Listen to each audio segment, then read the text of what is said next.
Hello, welcome back sur ma chaîne. Je te souhaite la bienvenue dans cette nouvelle vidéo. Alors, ça fait plusieurs jours, semaines que nous sommes en train de parler de blessures émotionnelles, que nous sommes sur cette série et on a déjà abordé le sujet de la blessure de rejet, la blessure d'abandon ainsi que la blessure d'humiliation. Et aujourd'hui, on va parler, analyser et comprendre la blessure de la trahison. C'est parti!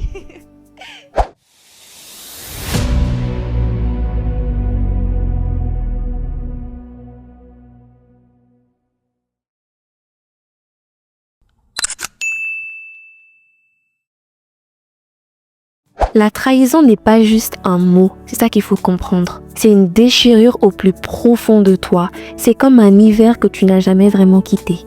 La trahison, c'est cette peur constante de te dire que j'ai fait confiance à quelqu'un une fois et cette personne m'a trahi, cette personne m'a déçu, cette personne s'est jouée de ma confiance. Cette blessure maintenant te pousse à ne plus avoir confiance aux personnes qui sont autour de toi. Mais avant de rentrer dans la profondeur de cette blessure, il faut déjà comprendre c'est quoi exactement la trahison.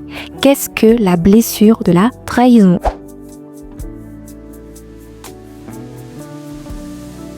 Donc la trahison, c'est une douleur émotionnelle profonde ressentie lorsqu'une personne en qui on avait confiance nous déçoit ou agit contre nos attentes. Elle crée colère, méfiance, peur et parfois un besoin de se protéger pour ne plus souffrir. Elle affecte la confiance que l'on accorde aux autres. Donc voilà la blessure de la trahison. Elle affecte la confiance qu'on accorde aux autres. Parce qu'on s'est senti blessé, on s'est senti trahi par quelqu'un envers qui on avait confiance. Mais il faut savoir que comme toutes les blessures émotionnelles, la blessure de la trahison se réveille également très tôt dans notre enfance.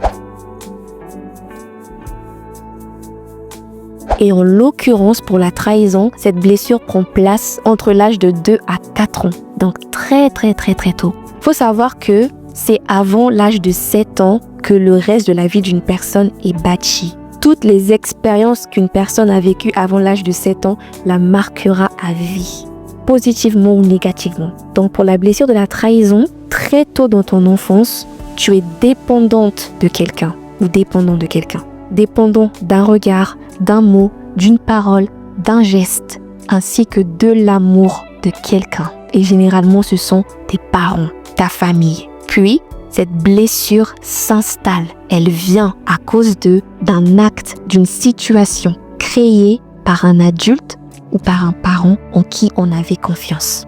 À ce moment-là, il faut comprendre que ton cœur d'enfant se dit « Je ne peux pas faire confiance à qui que ce soit. Je dois me protéger coûte que coûte. » Parce qu'une expérience liée à la trahison a choqué l'âme de l'enfant. La plupart du temps, cette blessure, elle naît à cause de certains actes que les parents vont poser sur leurs enfants ou les adultes en général. La trahison, ça peut être un abus. Un enfant qui a subi des attouchements. Un enfant qui a subi de la maltraitance. Un enfant qui a subi des violences physiques, psychologiques.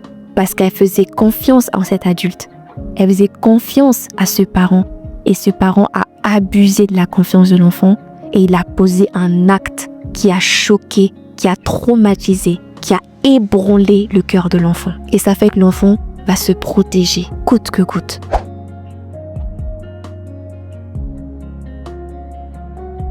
Personnellement, j'ai subi des attouchements lorsque j'étais toute petite.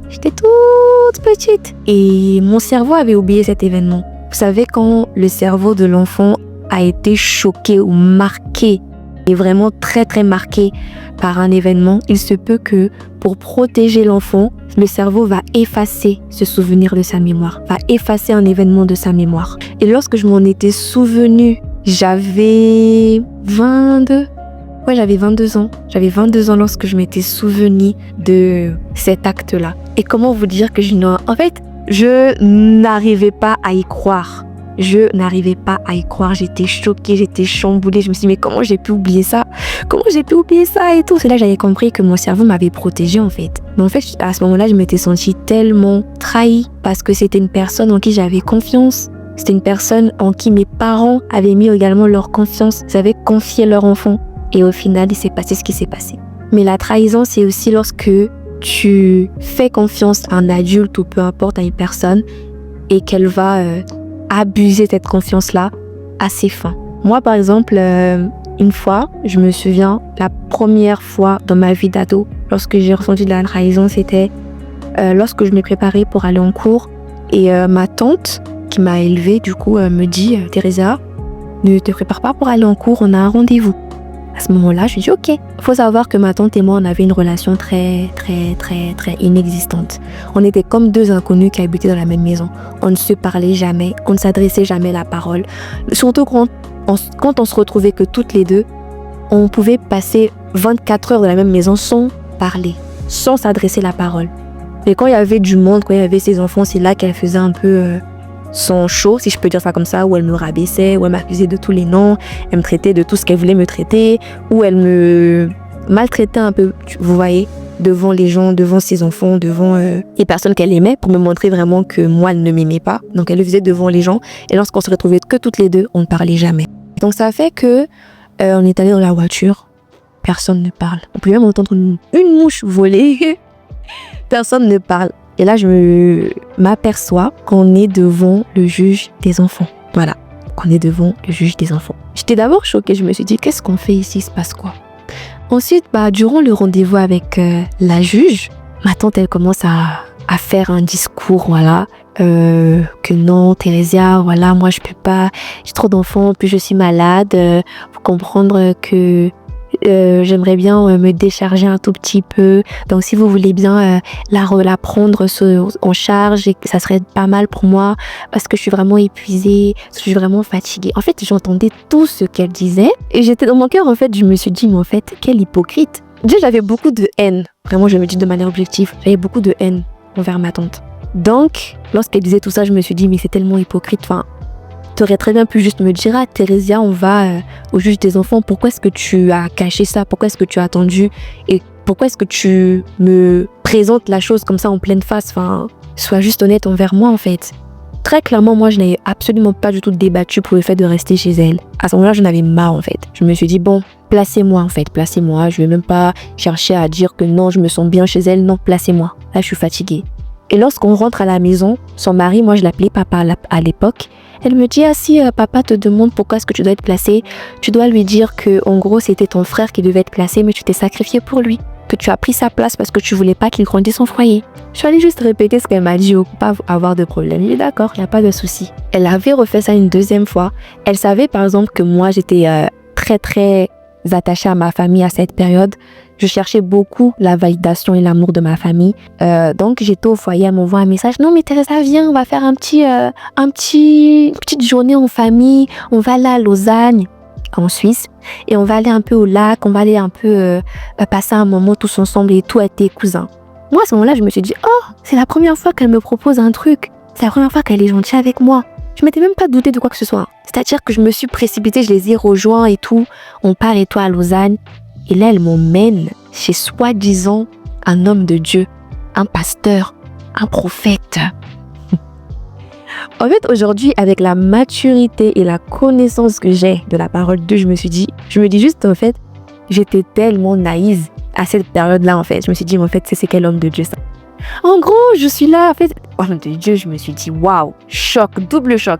Et ce monsieur en question, il dit que non, en gros, Teresa, c'est un cas désespéré, on peut rien faire contre elle.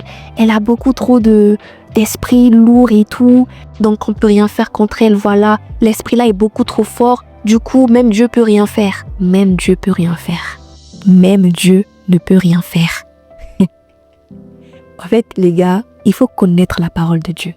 Un homme de Dieu qui te dit que même Dieu ne peut rien faire pour elle, ses esprits sont plus forts que Dieu, quoi. Que en gros c'est un cas désespéré, elle restera à jamais une sorcière, elle restera à jamais envoûtée par ses esprits bizarres, elle restera à jamais contrôlée par les forces occultes. Et puis il prie pour moi, il prie pour moi, il prie pour moi, il prie pour moi, il fait genre de m'imposer les mains, ça va pas?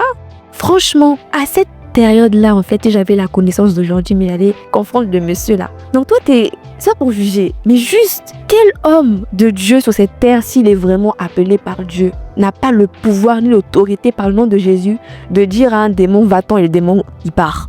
Quel esprit, quel démon sur cette terre est plus fort que Dieu? oh l'esprit là est trop fort, on peut rien faire pour elle, elle va rester comme ça. Et puis ma tante elle est là, elle croit, c'est triste. Donc à ce moment-là, quand elle me fait son petit guet-apens chez son pasteur, je dis ok. Quand je suis rentrée chez moi, j'avais une haine.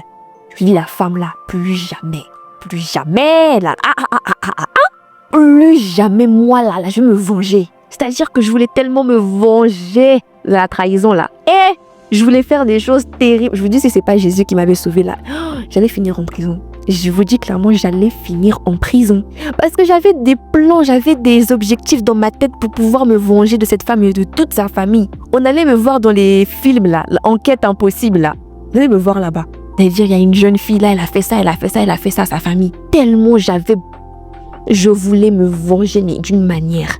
Je vous dis, si c'était pas Jésus qui était venu me chercher, aujourd'hui je serais en prison, je serais peut-être, je ne sais pas où, mais je serais pas là. Parce que c'était la trahison de plus et de trop en fait, pour moi, venant de cette femme.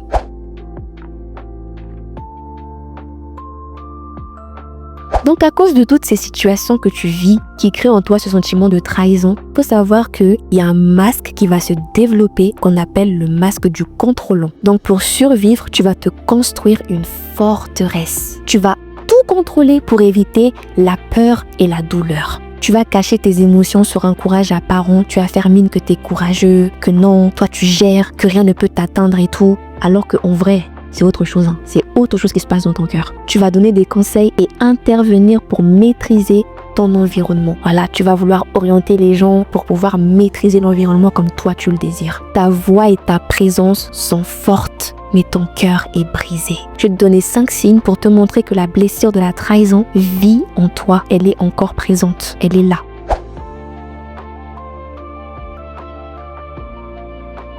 Le premier signe, planification extrême. Tu détestes les imprévus.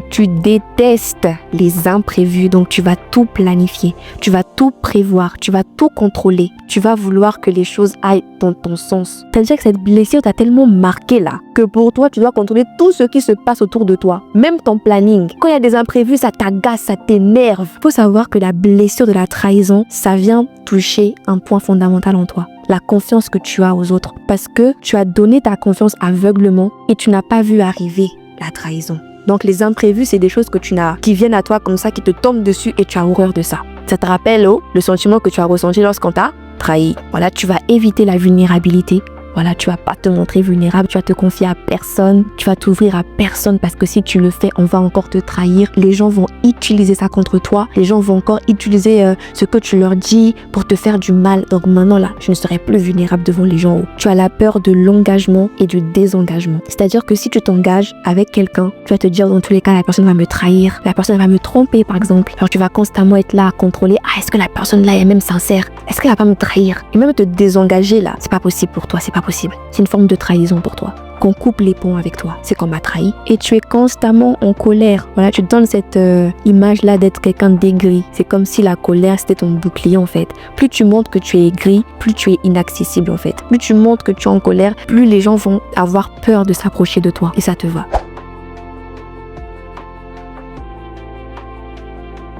Encore une fois, que dit Dieu par rapport à la blessure de la trahison? Comme tout le monde le sait, Jésus a été trahi par Judas. Oui, il a été trahi par une personne qu'il connaissait, une personne qu'il aimait, une personne qui mangeait à sa table, une personne à qui il avait fait beaucoup de bien. Cette personne, elle n'a pas hésité à trahir Jésus. Elle n'a pas hésité à aller vendre Jésus. Elle n'a pas hésité à aller dénoncer Jésus. Elle n'a pas hésité d'aller voir les ennemis de Jésus là pour leur dire je sais où il se cache. Il n'a pas hésité. Mais Jésus, ça ne veut pas dire qu'il n'a pas eu mal. Ça ne veut pas dire que ça ne l'a pas affecté le fait que Judas, quelqu'un qui l'aimait, quelqu'un en qui il avait confiance, quelqu'un qui a marché avec lui, quelqu'un qui a entendu ses enseignements, l'a quand même trahi.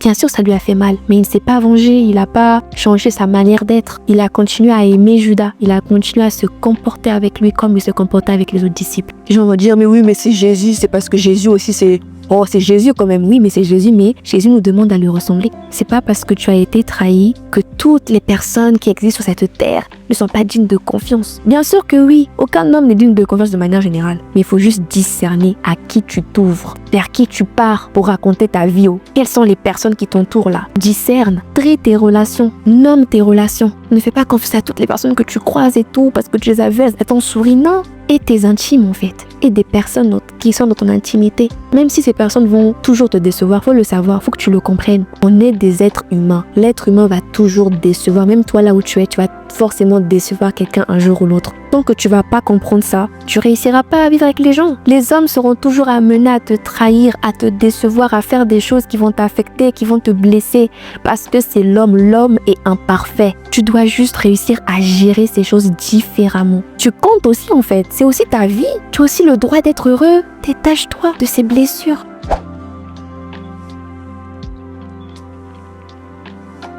Donc le chemin de la guérison, il est toujours le même. 1. Reconnaître, oui, j'ai la blessure de la trahison. Oui, j'ai été trahi. Oui, on m'a déçu ou on m'a trahi. C'est pas grave, je continue de vivre. Je continue d'être bienveillant. Je discerne, j'apprends à discerner. Quelles sont les relations qui sont saines pour moi? Quelles sont les relations qui me nourrissent? Quelles sont les personnes envers qui je peux un minimum faire confiance? Et puis pardonne aux personnes qui t'ont trahi. Pardonne les personnes qui ont fait naître en toi ce sentiment de trahison. Pardonne-leur, c'est pas grave. Fais-le pour toi. Continue de vivre. Libère-toi de ce poids d'amertume, de cette rancœur. Comme je l'ai dit, accepte que l'humain est imparfait et qu'il finira toujours par décevoir ou par faire des actes qui vont nous blesser. C'est comme ça. Il faut vivre avec. Lâche prise sur ce besoin excessif de toujours vouloir tout contrôler. Lâche prise sur ça. Libère-toi de ça. Et montre ta vulnérabilité. Apprends à être vulnérable et à demander de l'aide aux bonnes personnes. Fais preuve de discernement. Personne ne réussit seul. Personne n'avance seul. Tu as au moins besoin d'une personne. Et Dieu sait qui est cette personne qu'il a réservée pour toi. Qui sont ces relations-là qui sont bonnes pour toi. Donc apprends à les accueillir avec beaucoup de discernement. Donc avant de clôturer cet épisode, je vais encore une fois de plus prendre le temps pour prier pour vous, pour toi, et te recommander à la grâce de Dieu. Le Dieu qui m'a guéri de la blessure de la trahison. Père, une fois de plus, nous te rendons grâce. Nous voulons te rendre toute la gloire pour cet épisode, pour cette vidéo, pour toutes les paroles que tu as inspirées qui sont sorties au travers de ma bouche. Merci Seigneur pour cette connaissance nouvelle que tu viens établir dans le cœur de toutes les personnes qui ont regardé, qui ont visionné cette vidéo et qui ont été connectées au son de ma voix. Merci Seigneur parce que tu viens leur accorder cette intelligence-là de discerner, de comprendre et d'analyser au mieux la blessure de la trahison afin de pouvoir s'en libérer et d'être guéri de cette blessure de manière efficace et à leur rythme. Je prie Seigneur afin que tu puisses venir combler ce cœur-là qui est venu chercher des réponses au travers de cette vidéo, ce cœur-là qui était peut-être venu par curiosité, mais qui a reçu, Seigneur, des éléments clés pour pouvoir être guéri.